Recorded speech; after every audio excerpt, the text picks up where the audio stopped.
O Senhor esteja convosco. Ele está no meio de nós. Proclamação do Evangelho de Jesus Cristo segundo Marcos. Glória a vós, Senhor. Alguns dias depois, Jesus entrou de novo em Cafarnaum. Logo se espalhou a notícia que ele estava em casa. E reuniram-se ali tantas pessoas, que já não havia lugar nem mesmo diante da porta. E Jesus anunciava-lhes a palavra. Trouxeram-lhe então um paralítico, carregado por 4 homens. Mas não conseguindo chegar até Jesus, por causa da multidão, abriram então o teto, bem em cima do lugar onde ele se encontrava. Por essa abertura desceram a cama, em que o paralítico estava deitado. Quando viu a fé daqueles homens, Jesus disse ao paralítico: Filho, os teus pecados estão perdoados. Ora, alguns mestres da lei que estavam ali sentados refletiam em seus corações: como este homem pode falar assim? Ele está blasfemando. Ninguém pode perdoar pecados a não ser Deus. Jesus percebeu, logo eles estavam pensando no seu íntimo e disse: Por que pensais assim em vossos corações? O que é mais fácil? Dizer ao paralítico: os teus pecados estão perdoados, ou dizer: levanta-te, pega a tua cama e anda? Pois bem, para que saibais que o Filho do Homem tem na terra poder de perdoar pecados, disse ao paralítico: Eu te ordeno, levanta-te, pega a tua cama e vai para a tua casa. O paralítico então se levantou e, carregando a sua cama, saiu diante de todos. E ficaram todos admirados e louvavam a Deus, dizendo: Nunca vimos uma coisa assim. Palavra da salvação. Glória a vós, Senhor. Bondade de sentar, amados, queridos telespectadores da TV Imaculada, canais eletrônicos de evangelização. Estamos celebrando a primeira semana do tempo comum, acabamos de sair do tempo do Natal e as leituras, precisamente, do Evangelho vai nos levar a uma visão, a uma imagem de um Jesus adulto que está curando, visitando, falando do reino de Deus para o seu povo. Tudo isso já tem acontecido, a morte de João Batista. Então, agora Jesus já está em plena atitude da sua missão. E nós vimos hoje nesse Evangelho de São Marcos, capítulo 2, versículo de 1 a 12, o quanto é difícil ali, estava sendo difícil se aproximar de Jesus devido à multidão. O povo, quando escolhe estar com alguém porque serve, porque tem uma fama bondosa, imagina essa multidão que estava perto de Jesus.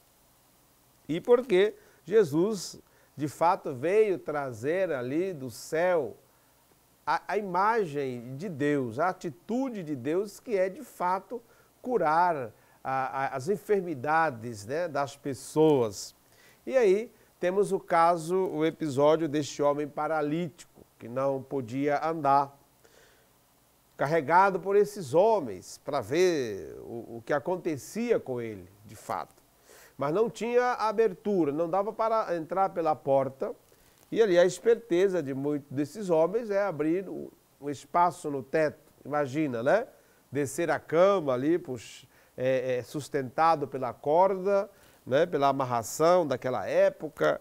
E aí Jesus, vendo aquela expressão de fé, Jesus diz ao paralítico: os seus pecados estão perdoados. Essa resposta de Jesus é de fato presencial, é aqui e agora. não é em tempos futuros. Requer para nós aqui uma grande alegria de que no Cristo está a realização plena da nossa vida. Nós vimos lá na primeira leitura falar sobre a fé, o caminho de Deus, a preparação para conduzir a vida diante de Deus. A fé é justamente esse canal que nos leva à graça, à realização das bênçãos de Deus na nossa vida. Por meio da fé é que, de fato, acontece o mundo restaurador, esse mundo de Deus na nossa vida. E exatamente por meio da fé que Jesus cura este paralítico.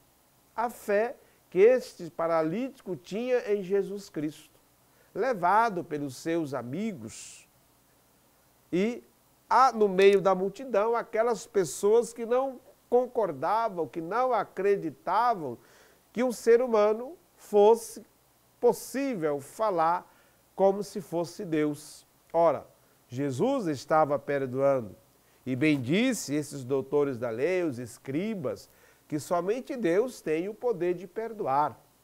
Mas esqueceram um pouco da história de Jesus Cristo. Como Jesus nasceu? De onde ele veio? Sem nenhuma menção humana, a não ser a mãe dele. Mas Deus trouxe Jesus justamente para que o mundo pudesse provar nele a redenção da vida eterna. Que em Jesus está a totalidade do Deus Pai. Que em Jesus está o nosso caminho seguro, como muitas vezes nós falamos, o nosso porto seguro, né? Tem muita gente que coloca o porto seguro no outro ser humano. Eu entendo que ali é uma palavra, com certeza, de amorosidade, de confiança, mas na sua intimidade, essa pessoa não é, tem Deus como porto seguro. Olhando a história de Santo Antão, que nós estamos celebrando hoje, né? Ele que, através do Evangelho, transformou a sua vida. Olha, se queres me seguir, vende tudo o que tens e dá o dinheiro aos pobres.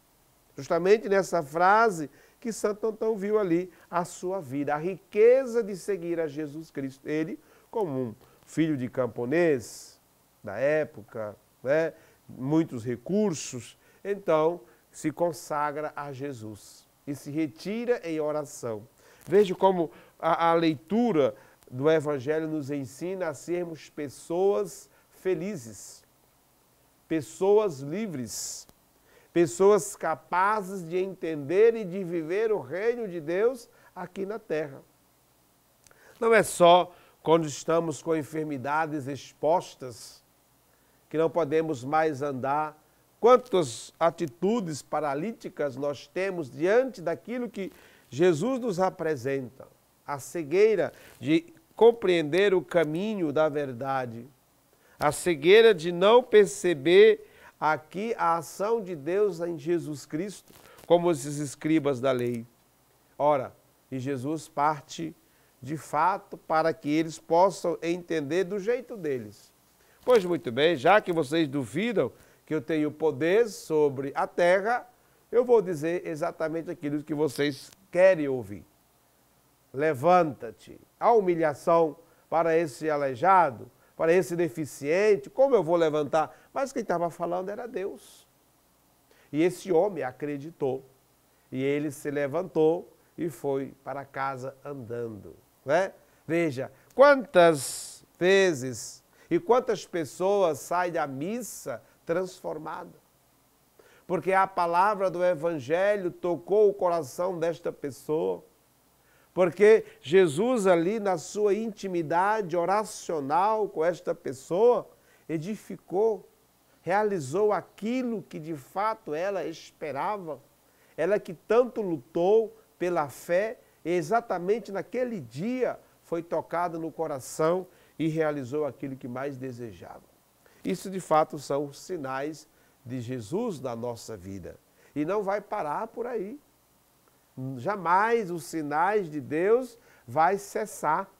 Como diz o Senhor, a única coisa que não cessa é a palavra. é o poder de Deus sobre nós. Então, que nós possamos, de fato, abrir o nosso coração, enxergar esse poder de Jesus Cristo aqui na terra. Ele que deixou isto também para os apóstolos. Nós temos a sucessão apostólica em Papa Francisco. Ele que a cada vez nos dá a alegria de ouvir o Evangelho e entender ali de fato a comunhão entre o povo e Deus. Esta ligação vertical deixada por Jesus Cristo na sucessão apostólica. Que nós possamos então abrir o coração e compreender que de fato a Igreja Católica Apostólica Romana é de fato essa igreja institucional, deixada por próprio Jesus Cristo no Evangelho, na constituição dos sacramentos para nos levar à grandeza da nossa salvação. Que nós possamos então entender esse poder de Deus sobre nós e a partir do exemplo da alegria de pertencer ao Evangelho, rezarmos juntos para que possamos também chegar na coroa da nossa salvação, assim como o Santo Antão, que dedicou a sua vida em oração e, de fato, ao Evangelho. Que tudo isso nós possamos abrir no nosso coração e repartir, dividir, somar com aquelas pessoas que tanto precisam da palavra de Deus. Louvado seja o nosso Senhor Jesus Cristo.